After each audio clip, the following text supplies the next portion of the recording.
Chapter 5. From Post Office Department to United States Postal Service. The Chicago Post Office, completed in 1934, was the largest post office building in the world.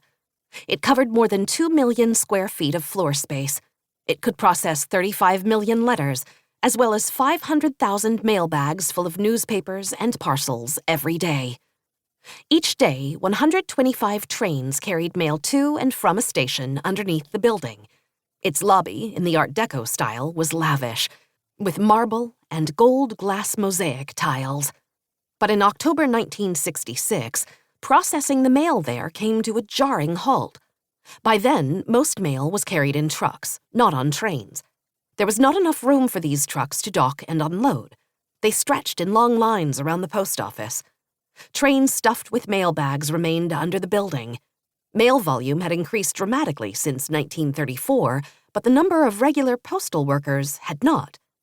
About 1,000 volunteer postal workers toiled today to clear a backlog of 1 million pieces of mail at the main post office in Chicago, the New York Times reported on October 10th.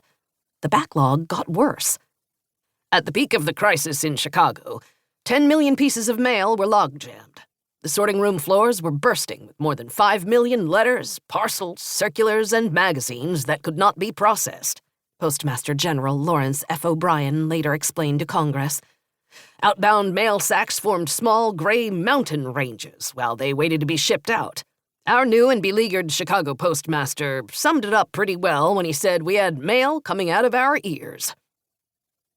Postal officials were forced to close the Chicago post office for 10 days to clear the jam. Mail went to Nashville, Milwaukee, and Kansas City to be sorted. This caused crunches in these cities.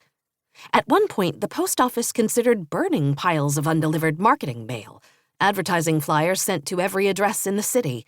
The companies that had mailed them protested. Even so, the flyers were delivered weeks after the sale prices they offered had expired.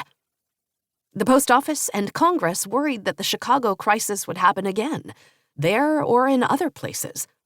Although the post office was relying more and more on trucks and airplanes, the older buildings were not set up to handle